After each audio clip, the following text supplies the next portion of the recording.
오늘 하세나 본문은 누가복음 11장 1절에서 13절까지의 말씀입니다. 예수께서 어떤 곳에서 기도하고 계셨는데 기도를 마치셨을 때 그의 제자들 가운데 한 사람이 그에게 말하였다. 주님, 요한이 자기 제자들에게 기도하는 것을 가르쳐 준 것과 같이 우리에게도 그것을 가르쳐 주십시오. 예수께서 그들에게 말씀하셨다. 너희는 기도할 때에 이렇게 말하여라. 아버지, 그 이름을 거룩하게 하여 주시고 그 나라를 오게 하여 주십시오. 날마다 우리에게 필요한 양식을 내려주십시오. 우리의 죄를 용서하여 주십시오. 우리에게 빚진 모든 사람을 우리가 용서합니다. 우리를 시험에 들지 않게 하여 주십시오. 예수께서 그들에게 말씀하셨다. 너희 가운데 누구에게 친구가 있다고 하자. 그가 밤중에 그 친구에게 찾아가서 그에게 말하기를 여보게, 내게 빵 3개를 구워주게. 내 친구가 여행 중에 내게 왔는데 그에게 내놓을 것이 없어서 그러네 할 때에 그 사람이 안에서 대답하기를 나를 괴롭히지 말게. 문은 이미 닫혔고 아이들과 나는 잠자리에 누웠네. 내가 지금 일어나서 자네의 청을 들어줄 수 없네 하겠느냐? 내가 너희에게 말한다. 그 사람의 친구라는 이유로는 그가 일어나서 청을 들어주지 않을지라도 그가 졸라대는 것 때문에는 일어나서 필요한 만큼 줄 것이다. 내가 너희에게 말한다. 구하여라. 그리하면 너희에게 주실 것이다. 찾아라. 그리하면 찾을 것이다. 문을 두드려라. 그리하면 너희에게 열어주실 것이다. 구하는 사람마다 받을 것이요. 찾는 사람마다 찾을 것이요. 문을 두드리는 사람에게 열어주실 것이다. 너희 가운데 아버지가 된 사람으로서 아들이 생선을 달라고 하는데 생선 대신에 뱀을 줄 사람이 어디 있으며 달걀을 달라고 하는데 전갈을 줄 사람이 어디에 있겠느냐? 너희가 악할지라도 너희 자녀에게 좋은 것들을 줄 알거든. 하물며 하늘에 계신 아버지께서야 구하는 사람에게 성령을 주시지 않겠느냐?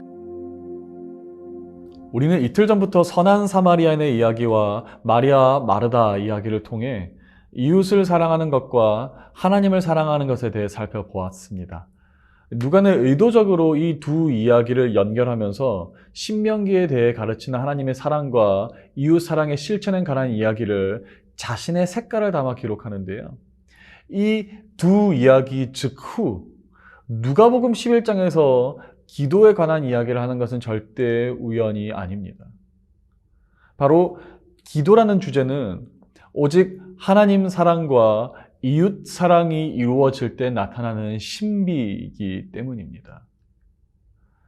예수님은 그 제자들에게 기도를 가르치시는데 하나님을 아버지로 부르라고 가르치십니다.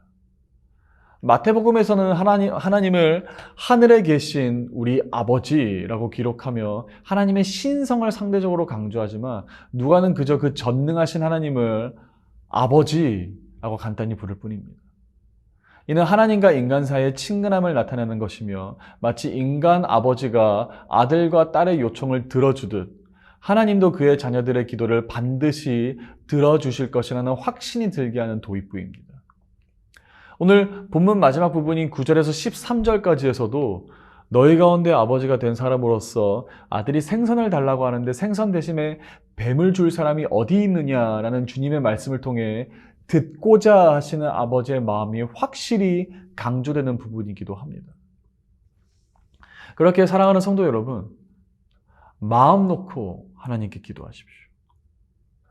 우리 하나님은 우리의 아버지 되시기에 반드시 우리의 기도가 땅에 떨어지지 않고 그의 두 귀를 활짝 열어 경청하여 주실 줄로 믿습니다. 그 이름을 거룩하게 하여 주시고 라고 우리는 기도해야 합니다. 거룩이라는 의미는 신적 성격을 가지고 있어서 오직 하나님께만 해당되고 하나님이 곧 거룩이라는 이해가 이스라엘 백성들에게 있었습니다. 따라서 하나님은 스스로 거룩을 유지하는 분이시며 동시에 인간 또한 하나님의 거룩함을 위해서 최선을 다해 살아야 함이 이 기도의 고백문에서 나타나는 것입니다. 하나님의 나라가 올 것을 위해 기도하는 것은 우리 모든 기독교인의 의무입니다. 하나님의 나라가 마침내 임하여 정의가 세워지고 참 선이 나타나며 악의 종말이 이루어지는 것이 즉 하나님을 가장 사랑하고 이웃을 가장 사랑하는 최고의 형태가 되기 때문입니다.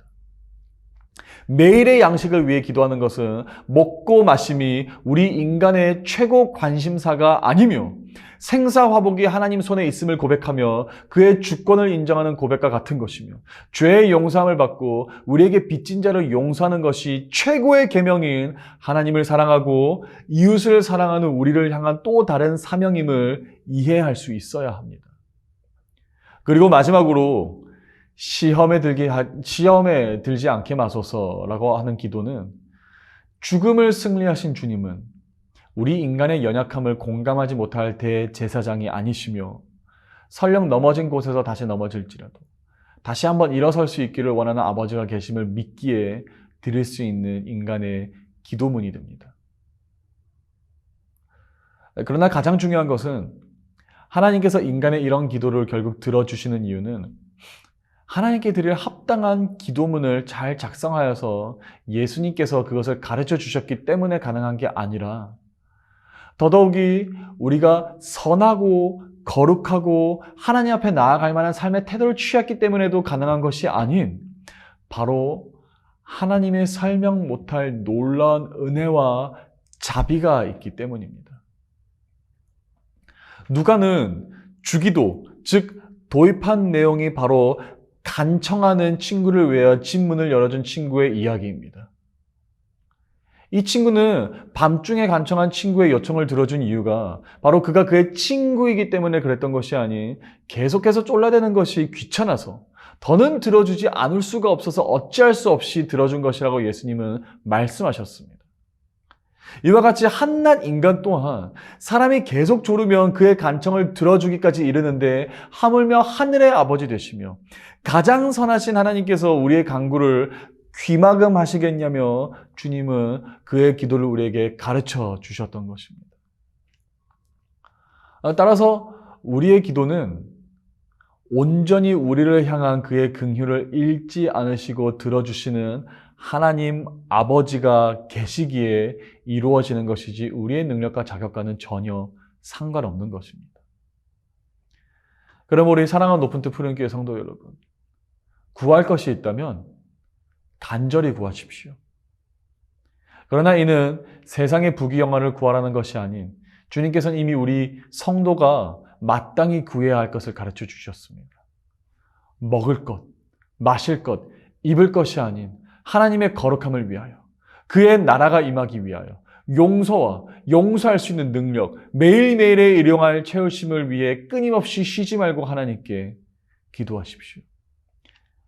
우리의 아버지 되신 하나님께서 반드시 우리의 기도를 들으시고 거기서 멈추지 않고 반응하여 주시고 응답하여 주실 줄로 믿습니다. 오늘의 하시조는 세계 곳곳에서 빈곤으로 힘겨워하는 이들을 위해서 기도하고 후원하는 것입니다. 특별히 어린아이들을 위한 관심과 사랑으로 기도하고 후원하면 좋겠습니다.